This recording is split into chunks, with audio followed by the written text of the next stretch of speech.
is Dr. Lay Ching that will talk about cultural evolution in the digital age.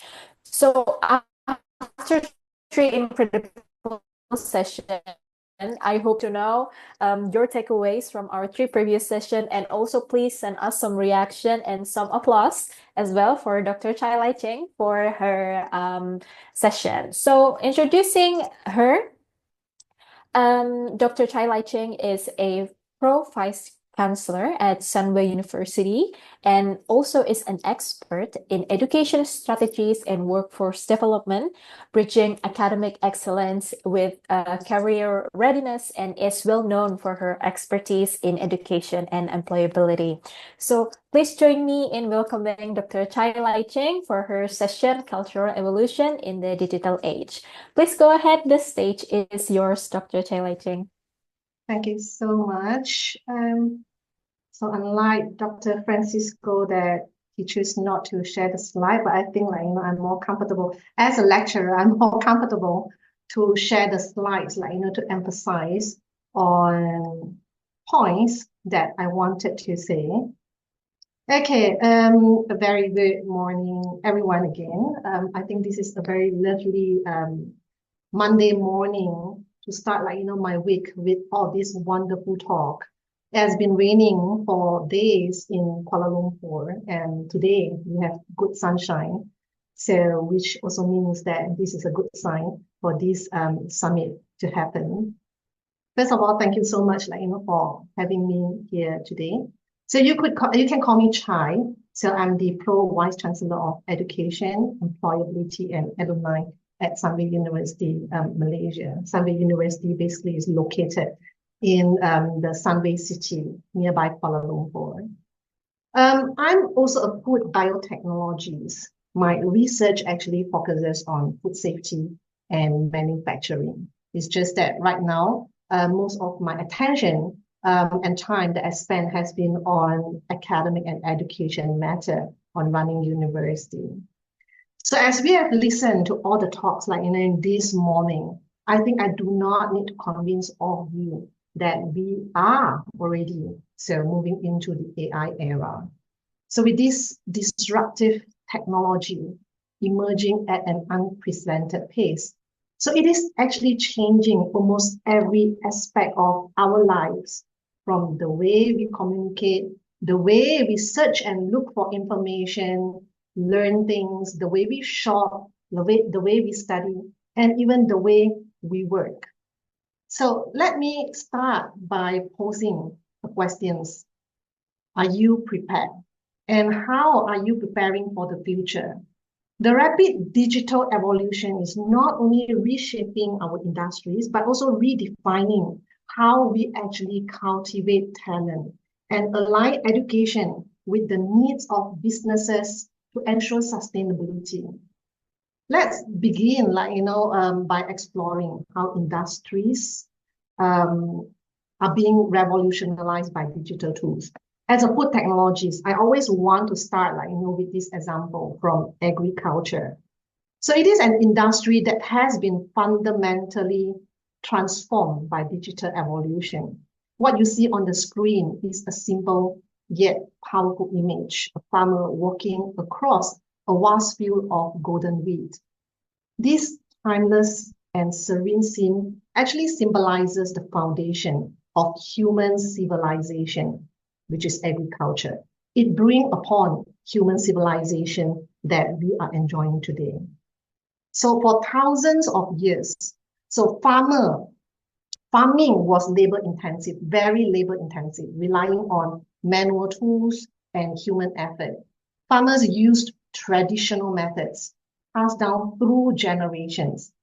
In some cultures, such as the Chinese community and even Indians, cows were considered sacred and not eaten because of their pivotal role in farming. They play an important role to produce food for our consumption and to support life.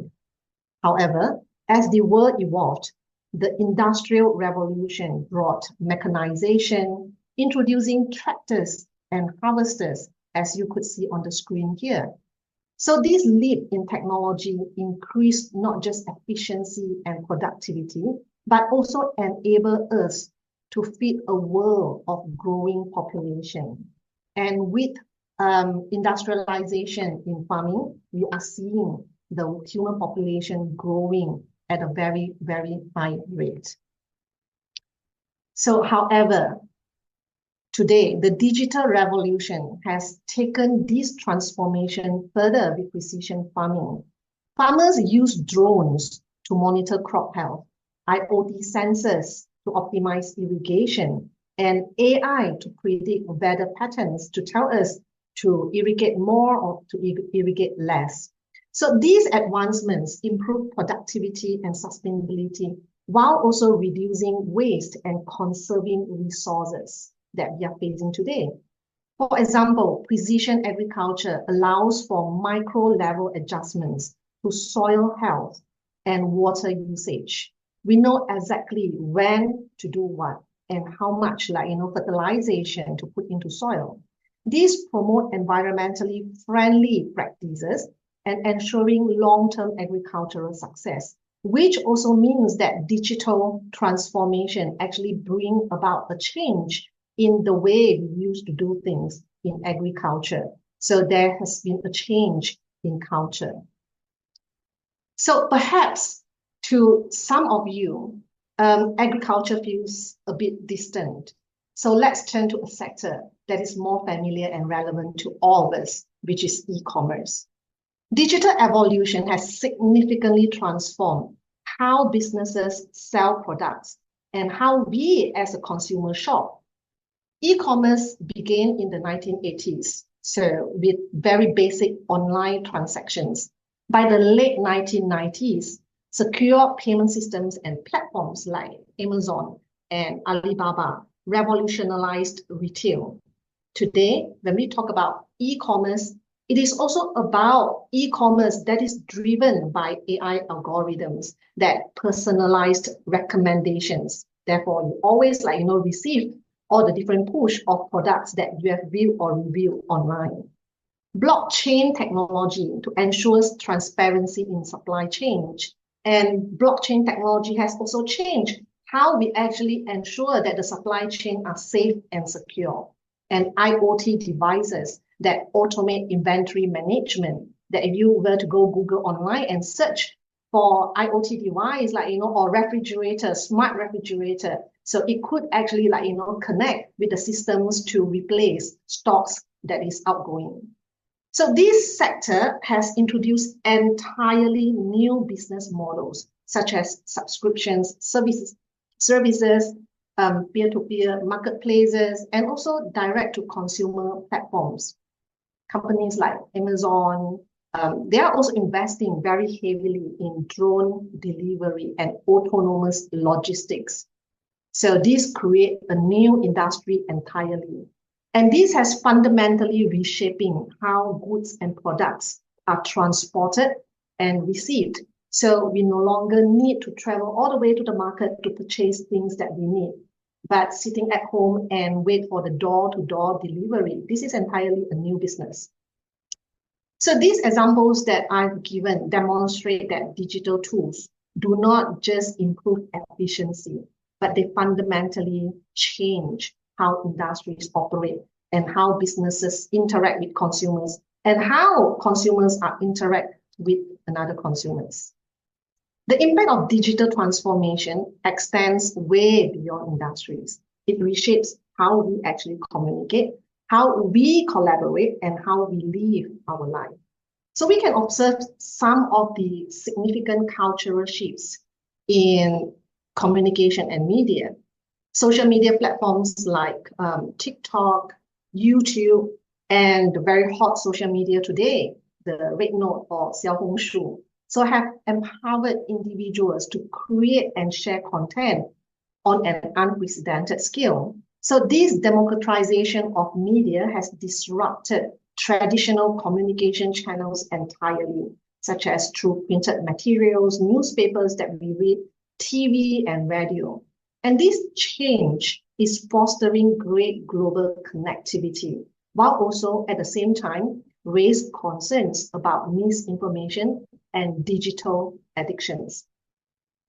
Then digital evolution has also caused a great impact on consumer behavior. So the convenience of online shopping has fundamentally redefined consumer expectations, from same-day delivery to personalized shopping experience. Digital culture emphasizes immediacy and customization, and this definitely has changed how businesses need to operate and to compete and to win the market. And what is more obvious to all of us, as particularly after COVID-19 pandemic, is how digital technology transformed global collaboration in talent and resource access. Digital tools such as Zoom that we are using right now and all the cloud computing enable remote work and virtual teams to happen with very high efficiency. And these allow companies to access talent and resources globally without the need to fly. So this cultural shift towards digital collaboration is especially prominent in industries like technology, design, and also consulting.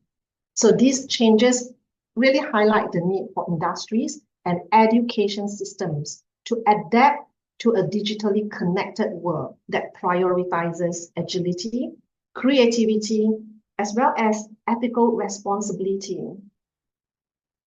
So as industries evolved, so do the skills required to thrive in them. The AI era brings both opportunities as well as challenges. So these demand new and diverse skill sets, as have been discussed way before. So according to the World Economic Forum, by 2025, 85 million jobs may be displaced due to the shift in the division of labor between humans and machines. However, 97 million new jobs are projected to also emerge, so better adapted to this new collaboration between humans, machines, and systems that we are seeing today. There are greater adoption of technology, which mean that in-demand skills across jobs will change dramatically, and this skills gap will remain a pressing challenge. The World Economic Forum estimates that 50% of all employees will need reskilling by 2025. The top skills of 2025 include analytical thinking, active learning, complex problem solving, creativity, leadership. Those are the things that probably machines can't do. And what is more important, technological literacy. So we require employees to actually be able to understand what are the new technologies running the world today. So these skills highlight the importance of balancing technical expertise with self-management and also social influence. The emergence of new roles also highlights the dynamic nature of the job market. According to the Future of Jobs Report 2025, some examples of emerging jobs include big data specialists and AI engineers that are essential for managing and interpreting the vast amount of data generated every day. The data warehousing specialists, UI/UX designers, and extended reality creators that shape user experiences in virtual and augmented environments. IoT specialists, data and information security analysts. Most of these emerging jobs are related to digital technology. And at the same time, many traditional roles are becoming obsolete. Jobs such as postal service workers, data entry clerks, cashier, so they are declining as automation and AI become more pervasive and replacing the need of human to do the job. So looking 20 or 30 years ahead, so more future roles such as even space tourism operators, personal AI trainers, and quantum computing specialists may arise. So these examples really highlight the ongoing need for a workforce that is very versatile, innovative, and equipped to navigate a rapidly evolving digital landscape that we are experiencing today. Traditional education systems often struggle to keep pace with these changes.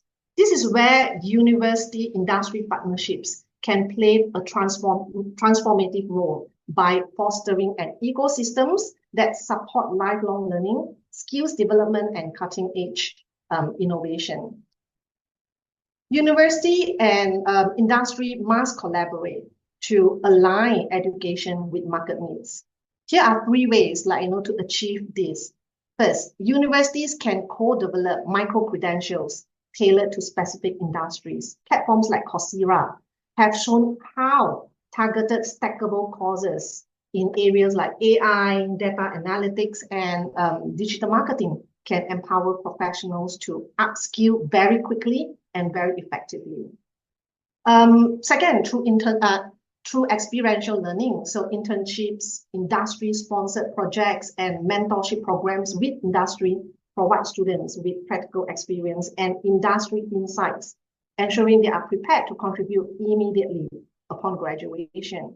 And last but not least, by forming research collaboration with universities, I think industries can co-develop innovative solutions, collaborating on AI-driven logistics, sustainable farming, and so on and so forth. And these will not just address pressing global challenge faced by the industry, but also mankind. So just to share with you a little bit of things that's happening at Sunway University, the university I'm serving right now, that we have taken a very proactive approach to integrate AI into education through our AI education framework. So this framework ensures that AI is not only a tool for learning, but also a driver for ethical, responsible, and innovative practices in higher education. So it's not just about producing graduates who know how to use technology, but who know how to use it in a responsible and ethical manner. So I will not go through all of it. So I could share information with you if you are interested in it. So industry leaders play a pivotal role in shaping the future workforce. So I think there are three key ways industry leaders can engage with universities to drive innovation and talent development in this digital culture. First, collaborate with universities to design short courses that addresses your industry skills gap. So these short courses could be delivered in the form of micro or even nano credential as bite-sized courses that happen probably complete in 3 hours or 4 hours or even 2 days. Second, partner with universities to research and co-develop technologies that align with your business goal, the problem that you face, the challenges you face. So can university, can academic, can researchers come in to address this problem and do the research together? And finally, to invest in talent development, work together with universities to provide internships, mentorships, and real-world projects to prepare students, also your future employees for the demand of your industry. So in conclusion, the digital age actually offers immense opportunities for innovation and growth, but it also requires adaptability, as mentioned many times, and also collaboration. University and industry must work hand in hand to drive technology advancements, prepare a workforce equipped for the challenges of the digital era, and also foster, very important, a culture of lifelong learning and ethical responsibility. I strongly believe that by working together, we means university and industry can shape a future where technology improves life, enhances sustainability, and also drives global progress. With that, thank you. Thank you so much, Dr. Chai, for the amazing presentation on how we have to also adapt, the university and then the industry. They have to work together in order for people to be more adaptive to what the future is going to bring. Okay, so thank you so much. If you have any question for Dr. Lay Ching, you can text on the chat box, and maybe Dr. Chai, you can also answer the question on the chat box as well. And right now,